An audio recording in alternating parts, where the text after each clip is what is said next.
It's been a while since I've done geometry, so I'm probably wrong. Accidentally set one of my boxes on fire.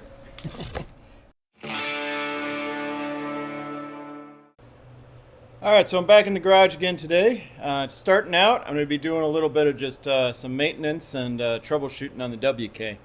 So last weekend, I was just driving this on the freeway, and it developed a vibration that I hadn't felt before. Kind of to me feels like it's coming from the right front. So initially I wasn't sure what was going on there, and I'm still not sure, but I have a theory. I was thinking, maybe a wheel bearing going bad, or my the front CV shaft going bad, or whatever. But then I also remembered I have wheel spacers on this WK because I don't need them right now. I put them on there originally because I was running some different rims, but I'm back to the stock rims again. So I don't actually need the wheel spacers on there anymore. I just left them on because if I was going to be going back and forth, I figured it'd be easier. But what I'm thinking is that wheel spacer on that wheel may have loosened up a little bit, because I also noticed I had the windows down, and when I was driving, I could hear like a chirping or a clicking noise as it was going around, and it would change with speed. And so I'm thinking that that's what that is that wheel spacer may have loosened up a little bit. So usually, ever since I put these on, like I said, I put them on a few months ago because I was running different rims when I had other tires on it, and I just left them on. Because on the WK, you may or may not know, there's clearance issues with the brake caliper hitting the rims if you run anything other than the stock rims. And so I was running different rims, and so I just had some wheel spacers so that I would have that clearance. Anyway, so what I've been doing ever since I had it on is I usually check them anytime I do an oil change, and I change my oil right around 3,000 miles or so. So every 3,000 miles I've been checking my wheel spacers, rotating my tires, etc. Well, last time I did that, I didn't rotate my tires because I was busy doing other stuff, and so now they've been on here. It's almost time for another oil change, so they've been on here almost, it's almost been like 6,000 miles since I checked it. So if you run wheel spacers, definitely check the bolts every so often, assuming that's what it is. Anyway, I'm going to take this apart, and we'll see if that's what the problem is.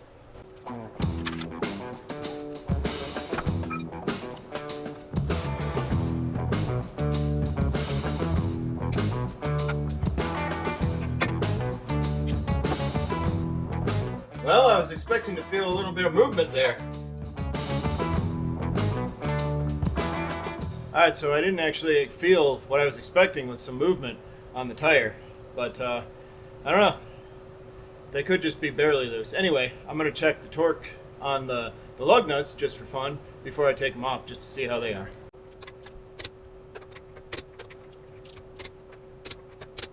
Alright, so those all feel fine. Lug nuts aren't loose at all. So now I'm going to pick it up again so it's off the tire, take the wheel off, and have a look at the wheel spacer.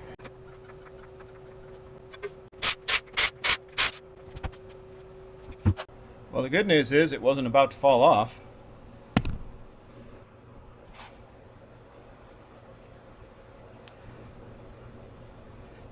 Feels nice and tight.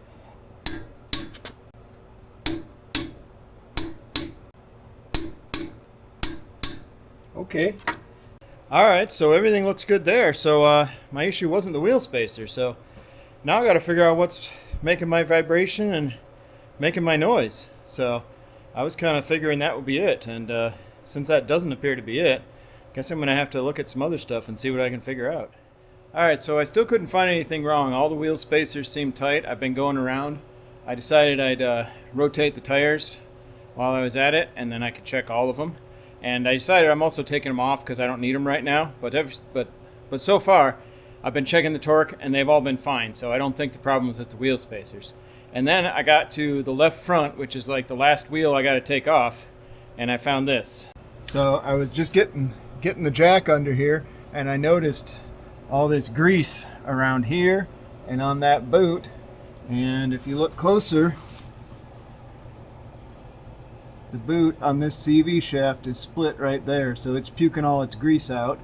Now, I don't know if that's related to my vibration or not, because it really felt like it was coming from the other side, but it's hard to tell sometimes. But that's definitely not good, because that'll, yeah, so that's got to be replaced. So I'm going to get this side jacked up and then get a closer look at this CV shaft and see what I can figure out. Alright, so yeah, I definitely got to do something about that CV shaft. I don't know if I'm going to do it today. In fact, I don't think I'm going to do it today because I don't want to. It should be okay to drive it around town for a few more days. It looks like it just recently happened, which could very well be the cause of my vibration if that thing like suddenly puked all its guts out and is wobbling or whatever. But anyway, I'll just probably just drive the WJ in the meantime and then fix this in a week or two. Not going to be next weekend either, because next weekend we're going wheeling, and so probably I'll come back to this in a couple weeks. But for now, I'm going to get finished up with what I was doing, rotating the tires and so forth, and see if that makes any difference. Because who knows, maybe my vibration was just one of my tires is out of balance, and putting it on one of the other sides will, I don't know, make it wobble different. I don't know, we'll see. Anyway. Alright, so it's another day working in the garage on the XJ. It's been a little while since I've done anything on this, or at least since I've filmed anything I've done. So let me catch you up on where we're at and what we're going to be working on today. So I've got the passenger side pretty much all set.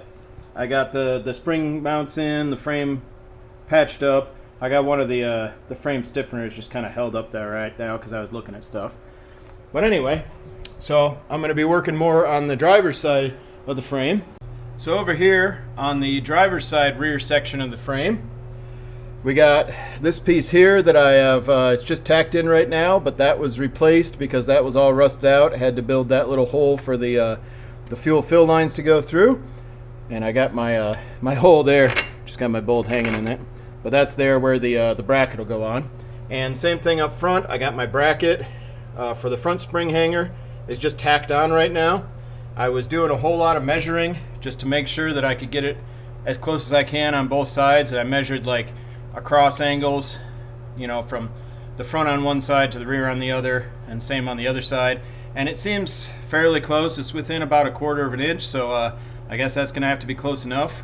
And if those are close, then I guess that means that I have it squared, at least the way I understand geometry. But I don't know, it's been a while since I've done geometry, so I'm probably wrong. But it's going to be close enough, I think. I got it to a point where I think I'm ready to get everything welded in. So today I want to get this piece right here. I'm going to weld that all in. I'm going to get the front spring bracket on all the way. Got to make sure that's level when I put it on. And then the same thing, I want to get the rear spring bracket on as well. So if I can get all of that done today, that would be cool. I don't know if I'll get it all done today or not, but I'm going to start welding stuff together and we'll see how far I get. Alright, so the first thing I want to do is related to this front spring hanger. You can see I have it just tacked in here right now. And actually, I had to notch the bottom of my frame here to make it go in all the way, because I was trying to get it the same height as the one on the other side, because I figured that's probably a good idea. And so that side, I replaced a large section of frame there, and so it must be up a little higher. Whereas this side, I was just patching some of it. But anyway, I notched out a little piece here. You can see how this is kind of recessed now into that, so I notched it out and then I put another piece up in there to you know, support it. But what I need to do right now is I need to get this outer piece so it'll fit. That goes in right there, there's keyed right there, but as you can see, it doesn't fit right there on this. This is the part of the original spring bracket, which I'm planning on leaving because that's what I did on the other side, and it gives a good solid thing to weld to. And so I need to trim that back. You can see I got it marked with my paint marker there of where I need to trim that back. So I got to cut that off so that this will fit in there nice and straight. So let's get to it.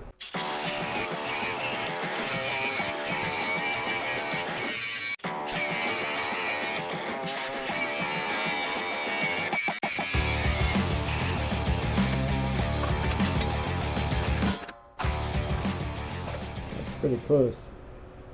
That was level. Alright, so that fits in there nice, good enough for me. And so I guess I'm going to start welding that piece back together in the back now.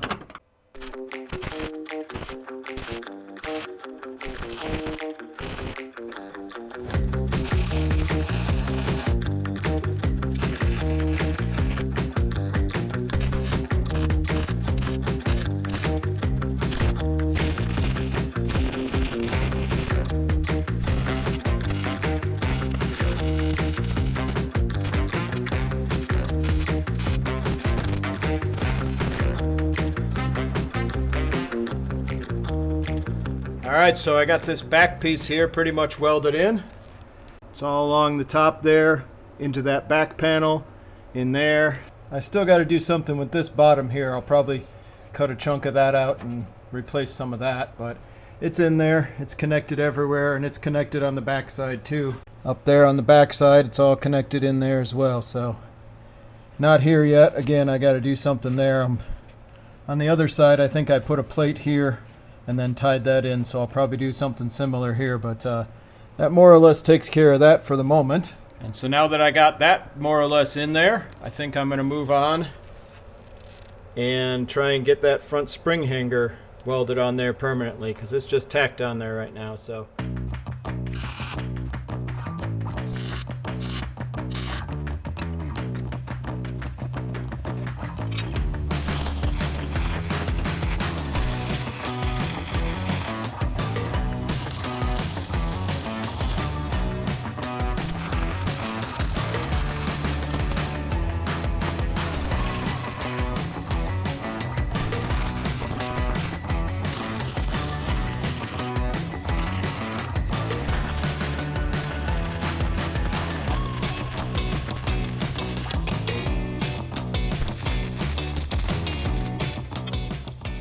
alright, so I did a whole bunch more welding. Accidentally set one of my boxes on fire. Down in there. That was neat. But luckily I smelled something and caught it before it, took the whole Jeep or the garage with it. Anyway, let me show you what I got done. Alright, so that front spring hanger there is pretty much in.